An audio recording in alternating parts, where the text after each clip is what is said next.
Hello, this is Victoria Yampolsky from the Startup Station. And in this video, I'd like to talk about two approaches to value early stage startups.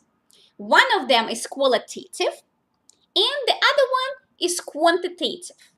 Let's begin with the qualitative approach. All qualitative approaches are based on some sort of a scorecard. And all scorecards have three things in common. Attributes, the attribute's weight, which signifies its importance, and the attribute's numerical value, which is what I have here on the board. So how do we determine the value of a company based on a scorecard? We simply find the weighted sum of all of the attributes. Okay? So what does this mean in practice? Let's do an example.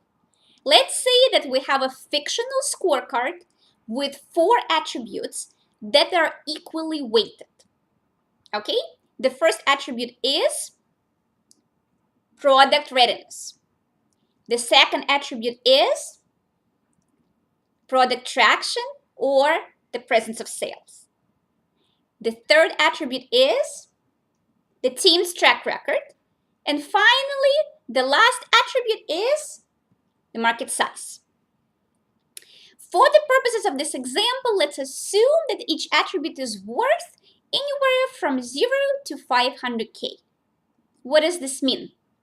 It means that under this scorecard, the maximum value of the company can only be $2 million.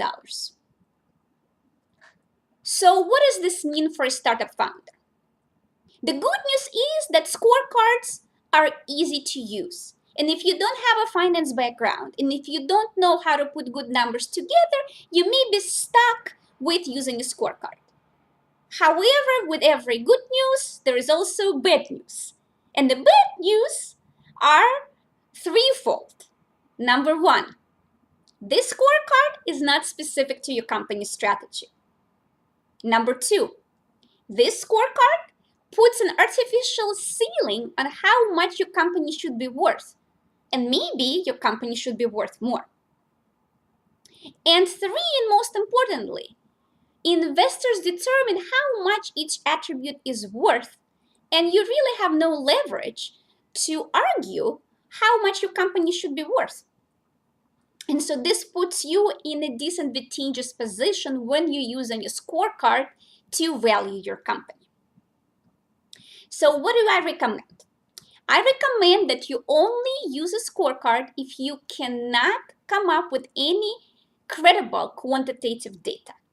But the better approach to use is the one that we discuss next, which is the quantitative approach.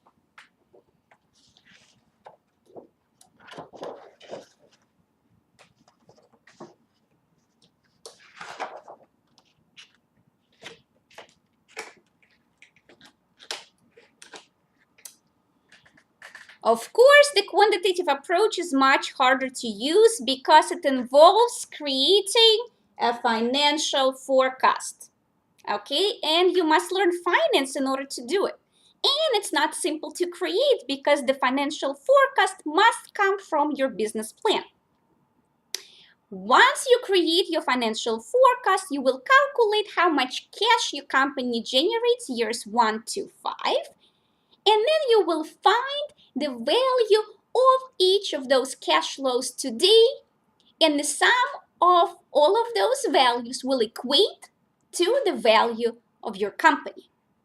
And the model that you're going to use in order to value the cash flows is called the venture capital method, which is a simplified version of a model used to value all publicly traded companies.